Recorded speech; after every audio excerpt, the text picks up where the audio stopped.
இலங்கை சிறையிலிருந்து 50 நாட்களுக்கு பிறகு விடுதலையாகி தாயகம் திரும்பிய காரைக்கால் மீனவர்கள் பல்வேறு பரபரப்பு குற்றச்சாட்டுகளை முன்வைத்திருக்கிறார்கள்.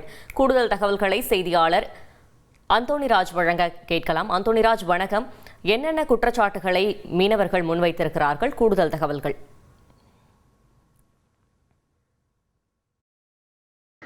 காரைக்கால் மீனவர்களுக்கு ஜனவரி மாதம் 26ஆம் தேதி எல்லை தாண்டி மீன்பிடித்ததாக கூறி இலங்கை கடற்படை துப்பாக்கிச்சூடு நடத்தி கைது செய்யப்பட்டனர். இதனால் காரைக்கால் மீனவர்கள் பெரும் கொந்தளிப்பை ஏற்படுத்தியது. தொடர்ந்து பல்வேறு போராட்டங்கள் ஈடுபட்டு வந்த நிலையில் திருப்பி 50 நாள் சிறைவாசத்துக்கு பிறகு காரைக்கால் மீனவர்களை இலங்கை அரசு விடுவிக்கப்பட்டு தற்போது தாயகம் திரும்பியுள்ளனர். இதில் துப்பாக்கிச்சூடில் காயமடைந்த செந்தமிழுக்கு பாத்தீங்கன்னா சென்னை உயர்தர சிகிச்சை வழங்கப்பட்டு வருகிறது தனியார் மருத்துவமனையில். தற்போது தாயகம் திரும்பி காரைக்கால் அவர்கள் சொந்த ஊருக்கு திரும்பிய மீனவர்கள் பல்வேறு குற்றச்சாட்டுகளை வைக்கின்றனர். அதாவது மீனவர்கள் மீது துப்பாக்கிச்சூடு நடத்தியதும் 2.5 மணி நேரம் தொடர்ந்து தாக்குதல் நடத்தியதும் என்று பலத்த குற்றச்சாட்டு வைக்கின்றனர்.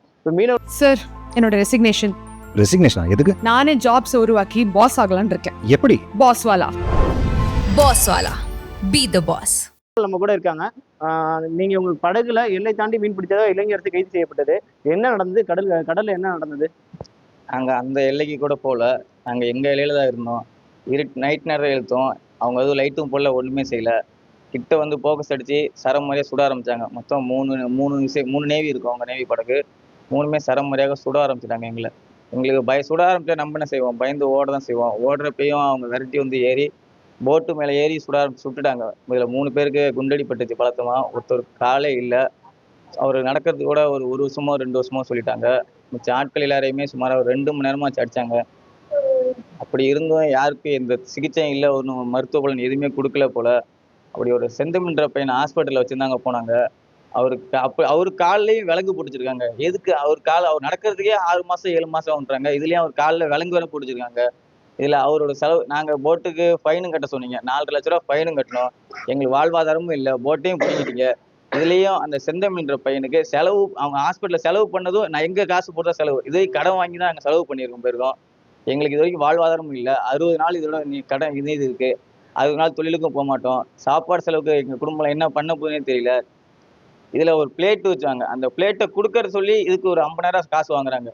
அந்த 50 பிளேட்டை நீங்கள் ரிட்டர்ன் கொடுத்தாதான் அந்த 50,000 நாங்கள் திருப்பி தருவோம்னு சொல்கிறாங்க. செலவுக்கும் ஒன்றும் இல்லை, கை காலம் எதுவுமே இல்லை. அரசாங்கமாக பார்த்து உங்கள் போட்டும் விடுவிக்கணும்னு சொல்லி கேட்குறோம். கவர்மெண்டாக பார்த்து எங்களை செய்யணும்னு சொல்கிறாங்க. தொடர்ந்து மீனவர்கள் மீது இலங்கை அரசு தாக்குதல் நடத்தியதாக மீனவர்கள் தொடர்ந்து குற்றச்சாட்டு வைக்கின்றனர். அதே படகுல இன்னொரு மீனவர் சென்றிருக்காங்க. அவன்கிட்ட கேட்கலாம். இலங்கை அரசு உங்களை இவ்வளவு நேரம் தாக்குதல் பண்ணாங்க, துப்பாக்கிச்சூடு எந்த இடத்துல இருந்து நடத்தினாங்க? ஒரு 2.5 மணி நேரம். 2.5 மணி நேரம் தாக்குதல். ரொம்ப நேரம் எங்களால் தாக்கே பிடிக்க முடியல. அந்த அளவுக்கு ஷூட்டிங் ஆடுறதுதான், ஃபுல்லாவே ஷூட்டிங் தான். போட்டு ஃபுல்லாவே குண்டுடா. எங்களால் கொஞ்சம் அந்த கூட நவர முடியல. அந்த அளவுக்கு குண்டு அடிச்சிருக்காங்க. நாங்கள் என்னதான் பண்றது? நாங்கள் என்ன தப்பு பண்ணோம்? எந்த தப்பும் பண்ண, மீன் பிடிக்க தான் பண்ணோம். வெறும் மீன் பிடிக்க தான் பண்ணோம். இதுல எங்க போட்ல வந்த டிரைவருக்கு அடி எங்களோட அவருக்கு தான் ஒரு 3 மணி நேரம் அவர் மட்டும் ஒரு ஆள் அடிச்சிருக்காங்க. அவர்லாம் என்ன பாவம் பண்ணாரு? எங்களை மாதிரி தான் அவரு புள்ளக்குட்டியோட தான் இருக்காரு. அவரு மட்டும் தனியே ஆள்லாம் கிடையாது. சொத்து சொகலாம் அவர்கிட்டையும் கிடையாது. நாங்கள் எல்லாம் ஒன்னாதான் மீன் பிடிக்க போறோம். நாங்கள் என்ன தப்பு பண்ணோம்? அவரை மட்டும் 3 மணி நேரம் வச்சு அடிச்சிருக்காங்க. எங்களை 2.5 மணி நேரம் அடிச்சிருக்காங்க. நாங்கள் என்ன தப்பு பண்ணோம்? எந்த தப்பும் பண்ணவே இல்லை.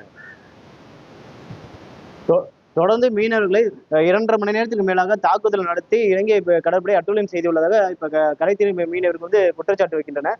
புதுச்சேரி அரசு தற்போது மீனவர்களுக்கு உரிய நிவாரணம் வழங்க வேண்டும் என்றும் அந்த படகை மீட்க வேண்டும் என்பதே உங்களோட முக்கிய கோரிக்கையாக உள்ளது.